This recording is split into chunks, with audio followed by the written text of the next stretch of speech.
Working in the church is one of the great joys of my life. I couldn't imagine doing anything else, really. In fact, you should ask me sometime about the one time I tried. It didn't go very well, to say the least. But that's a different story for a different day. The point is, I absolutely love what I do. Working in the church full-time has the most amazing perks that I also don't have the time to go over. However, there are some sacrifices a person has to make in order to work in the church, namely, the money. Now, hopefully it comes as no surprise to you that everyone who works at this church puts in more time and energy than their paycheck would suggest. And that's not a complaint either. We all know that going in.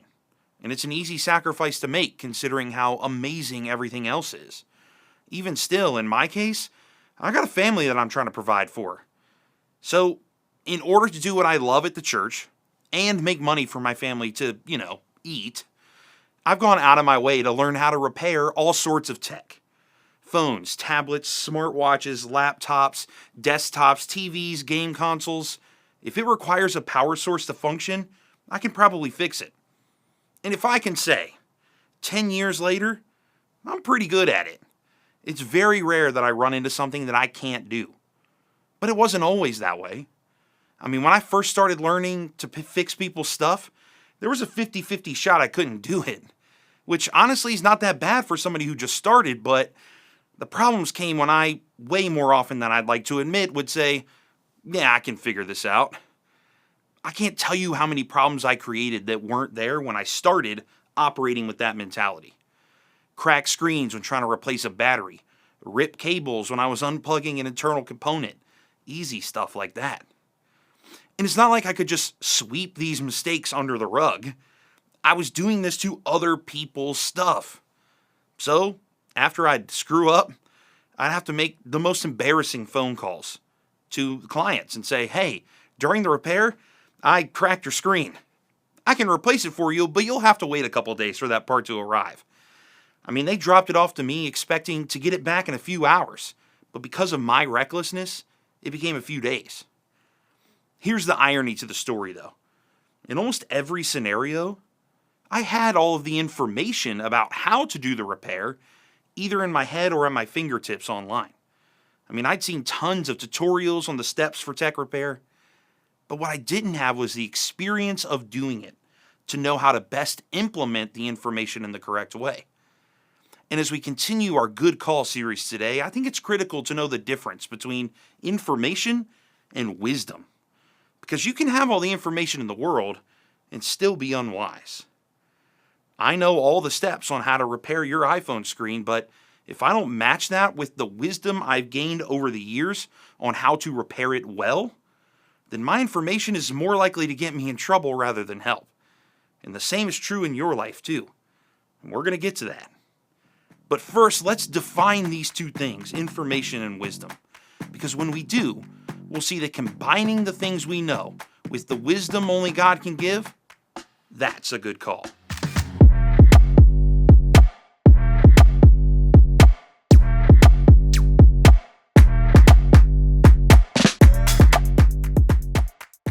Now, instead of reading the dictionary definition of information and wisdom to you, I think it'll make more sense if I give you a practical scenario.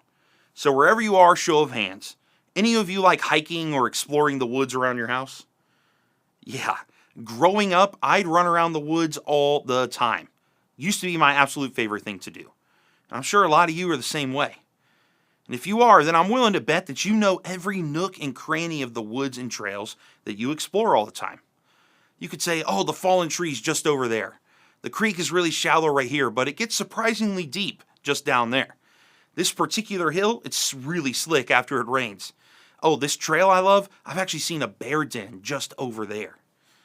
See, all of that is information. It's important to have, and it makes exploring even more enjoyable. But wisdom, on the other hand, would be something more like, hey, the creek is surprisingly deep just over there. So watch where you walk because you might fall in if you're not careful.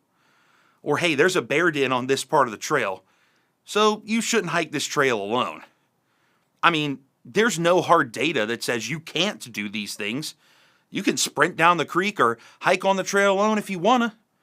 But people who have been in that creek before or on the trail have learned from experience that it's probably not a good idea. That's wisdom.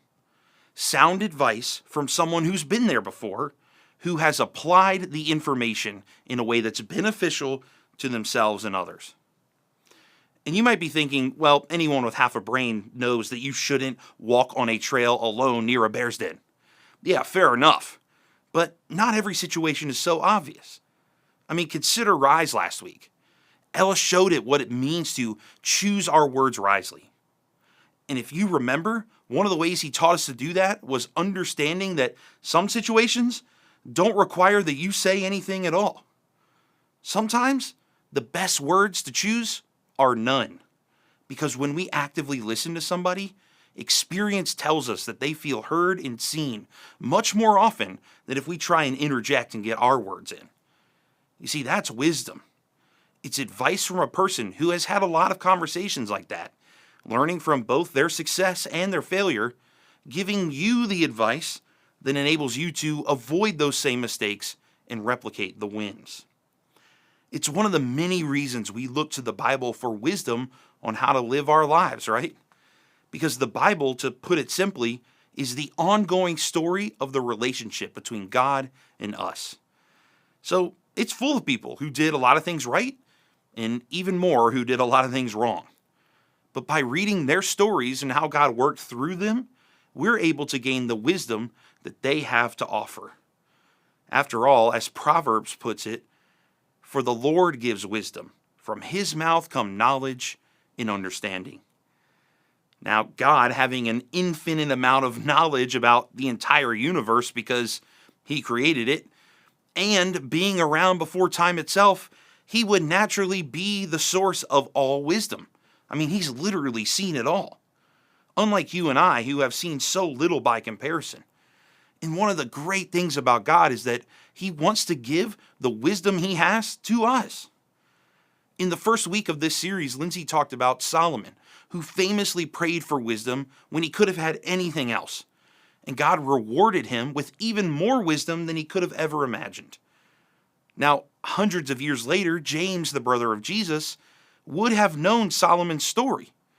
So it makes sense that when writing to a church he was encouraging, he would write them this: if any of you lacks wisdom, you should ask God, who gives generously to all without finding fault, and it will be given to you. You see, James gained wisdom from Solomon's experience, and you and I get wisdom from James. That's the passing on of advice, of wisdom. And this text leads nicely to what I think you and I ought to do about all this.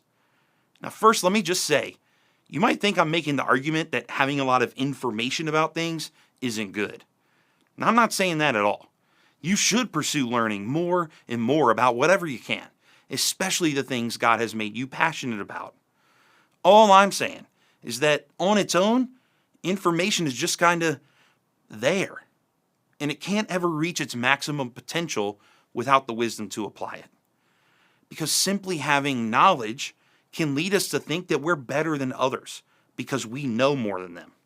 I mean, that's what I did to myself when I failed all those phone repairs early in my tech career. When I would tell myself to just go for it without actually really knowing what was going on, what was really coming out was pride and ego. I mean, I thought I was better because I had the information. What I failed to realize is I didn't have the wisdom. And without it, I got myself into all kinds of trouble. The Bible points to this in a couple ways. First, where there is strife, there is pride. But wisdom is found in those who take advice. Our pride in thinking we know everything often leads to worse situations or strife, as the text puts it. But this second passage, however, I think it does an even better job of capturing this idea. It says, when pride comes, then comes disgrace. But with humility comes wisdom. I can't think of a better way to sum up my early tech experience. See, my pride led to disgrace in the eyes of the people whose devices I messed up. Now, I didn't know it then, or maybe I did, but I was ignoring it. But if I had just had the humility to tell them, hey, this repair, it's beyond my current capability, but I'm always getting better. So if you need anything in the future, please keep me in mind. If I just had the humility to say that, I could have saved us both a lot of headache, money, and time. Now, this is just one way our information without the humility to seek wisdom can get us in trouble. And I'm sad to say that at some point, your ego is going to get the better of you, just like it did me. It happens to everybody. However, if you heed my advice, the advice of your leaders, your parents, and the advice in the Bible, you don't have to fail as often as we did. So as you have more conversations about this in just a moment, and as you continue growing up and become the people God made you to be, it is critical that you make it a point to get wisdom. Seek out advice. Find somebody you trust who's been where you are and ask them how they dealt with it. Through both the ways they did it well and they failed, you'll gain wisdom, which you can put into practice and do it even better than we did. But you gotta go get it. You cannot rely on the information you have alone. You'll get burned by pride and ego, which will create more problems than when you started. Instead, do the smart thing. Lean into humility and chase after wisdom. There's one last thing. I love how this next scripture talks about the pursuit of knowledge. It says the beginning of wisdom is this: get wisdom. Though it cost all you have, get understanding. The beginning of wisdom is this: get wisdom. And it couldn't be clearer given what we now know about wisdom. If you want to be truly wise, you have to lay down your pride and ego, which is going to cost a lot, and go get it. There is nothing that could stand in your way now, because all you got to do is chase it. And if you do, you'll be able to experience the fullest life possible, as this one last proverb says. The one who gets wisdom loves life. The one who cherishes understanding will soon prosper.